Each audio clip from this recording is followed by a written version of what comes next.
Hello students, today we will discuss a lesson of class 8, lesson number 4. While coming to your school, have you noticed beautiful office buildings, roads made of bricks, bridges, drains, libraries?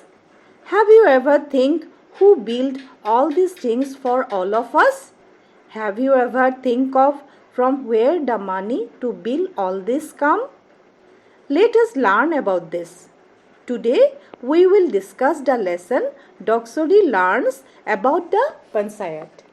Here in this lesson Doxori learn many things about village Panchayat from her father while coming to school.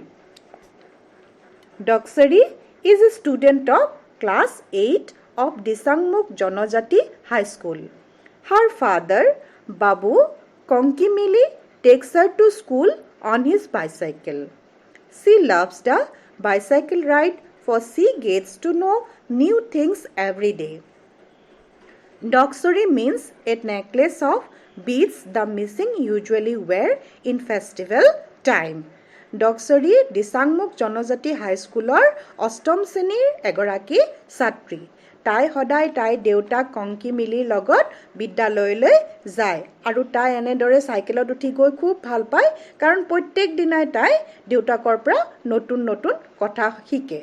ডক্সৰি আৰু তাই দেউতাক মিচিং জনজাতীয় লোক আৰু এই ডক্সৰি শব্দটোৰ অৰ্থ হৈছে মিচিং ভাষাত মিচিংসকলে পৰিধান কৰা মণিৰে বনোৱা এবিধ গলপতা।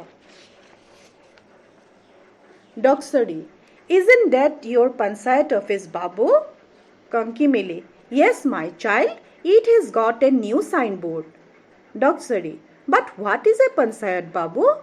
Konkimili, long ago, Doxori, Panchayat meant a system of governance by 5 elderly men called Panch Gramin Pramukh. Their word was the rule. There was no quarrel among the villagers because they respected their Gram Pramukhs. So Doxori wants to know from her father what is Gram Panchayat. Her father explains her about the Gram Panchayat. দেউতাকে কৈছে যে বহু দিনৰ আগতে পঞ্চায়ত মানে 5জন গাঁৱৰ বৃদ্ধ বয়সস্থ লোক মুখিয়াহে পঞ্চায়তৰ প্ৰমুখ আছিলে। There was the rule, তেওঁলোকে যি কৈছিলে সেইটোৱেই তেওঁলোকৰ আইন আছিলে আৰু গাঁওবাসীৰ মাজত কোনো হাই কাজিয়া নাছিলে কাৰণ তেওঁলোকে গাঁৱৰ প্ৰমুখসকলক 5জন প্ৰমুখক বহুত সন্মান কৰিছিলে। Doxori, you are not old and yet you are in the Panchayat? Konkimili, you see, nowadays anyone who is above 21 can contest Panchayat elections. A Panchayat is the body that is responsible for the development of villages. The Panchayat is very important institution for social change, you know. The Constitution of India grants power to the Panchayat to raise taxes, plan development schemes and work for local development. আজিকালি 21 বছৰৰ ওপৰৰ যিকোনো মানুহে পঞ্চায়তৰ নিৰ্বাচন খেলিব পাৰে। পঞ্চায়ত হৈছে এটা স্বতন্ত্ৰ অনুষ্ঠান যি গ্ৰাম্য অঞ্চলৰ সৰ্বাত্মক বিকাশৰ বাবে কাম কৰে।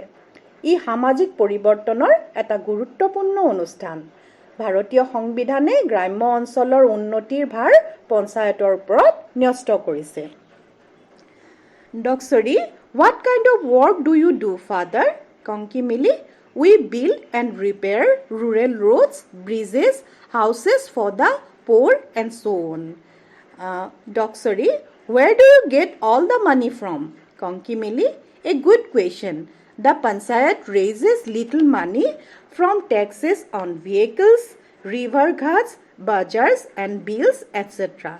So after that, Doxori wants to know from her father for what is the source for getting money to do all the work of village development work. Konkimili said that the money village Panchayat get from different sources. তাৰ পিছত ডক্সৰিয়ে সুধিছিলে যে এই গাঁও পঞ্চায়ত চলাবলৈ পইচা আচলতে ক'ৰ পৰা আহে দেউতাকে তাইক বুজাই দিছিলে যে বিভিন্ন কৰবিলাকৰ পৰা নদী ঘাটৰ পৰা বজাৰ আৰু বিভিন্ন যান বাহনৰ কৰ আৰু এনেধৰণৰ কৰবিলাকৰ পৰা তেওঁলোকে পঞ্চায়তৰ খৰচটো উলিয়ায় ডক্সৰী is that money enough to do so' much work কংকি মিলি We get an annual grant from the Panchayat and Rural Development Department of the government. দেউতাকে কৈছিলে যে সেইখিনি টকাই যথেষ্ট নহয় আৰু তাৰ উপৰিও পঞ্চায়তে ক'ৰ পৰা পায় যে ডেভেলপমেণ্ট ডিপাৰ্টমেণ্টৰ বিভিন্ন উন্নয়নৰ ডিপাৰ্টমেণ্টৰ পৰা চৰকাৰৰ পৰা তেওঁলোকে পইচা পায় আৰু লগতে স্থানীয় বিধায়কসকলেও এক মুঠা ধন আগবঢ়াব পাৰে Doksori Why don't you build a house for poor Dhaniram? Konki Mili, oh Dhaniram, the man with no legs. We did build a house for him last year, but he left it after his mother died.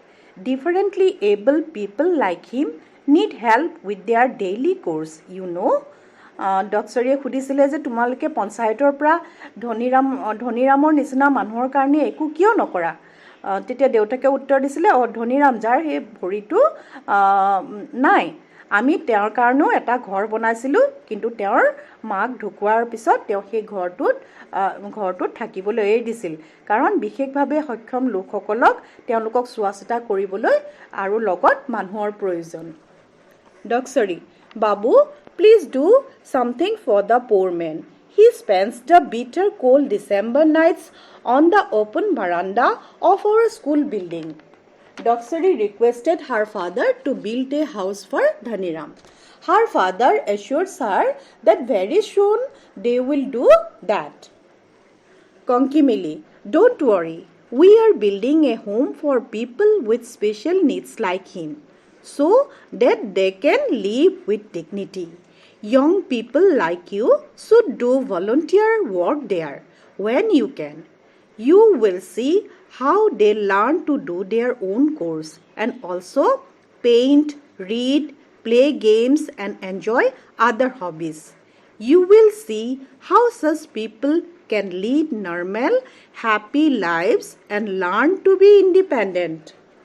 চিন্তা নকৰিবা কংকি মেলি দেউতাকে ডক্সৰীক ক'লে আমি ধনীৰামৰ দৰে বিশেষভাৱে সক্ষম লোকসকলৰ বাবে এটা গৃহ বনাই আছোঁ য'ত তেওঁলোকে সসন্মানে থাকিব পাৰিব তোমালোকৰ দৰে যুৱক যুৱতীসকলে তাত স্বেচ্ছাসেৱক হিচাপে কাম কৰিব পাৰিব তাৰপিছত দেউতাকে তাইক ক'লে তুমি চাবা তাত সেইসকল লোকে কেনেদৰে নিজৰ জীৱন ধাৰণ কৰাৰ বাবে সকলো শিকিব লগতে নিজে ভালপোৱা কামবোৰো কৰিব পাৰিব তুমি দেখিবা তাত তেওঁলোকে কেনেদৰে স্বাভাৱিক জীৱন যাপন কৰি আছে Doksori thank you babu I will help you in the panchayat work so this is all about the lesson now come to the word meaning of new words here in activity 1 some new words are given with their meaning you have to match the word with the meaning just check it I have done it for you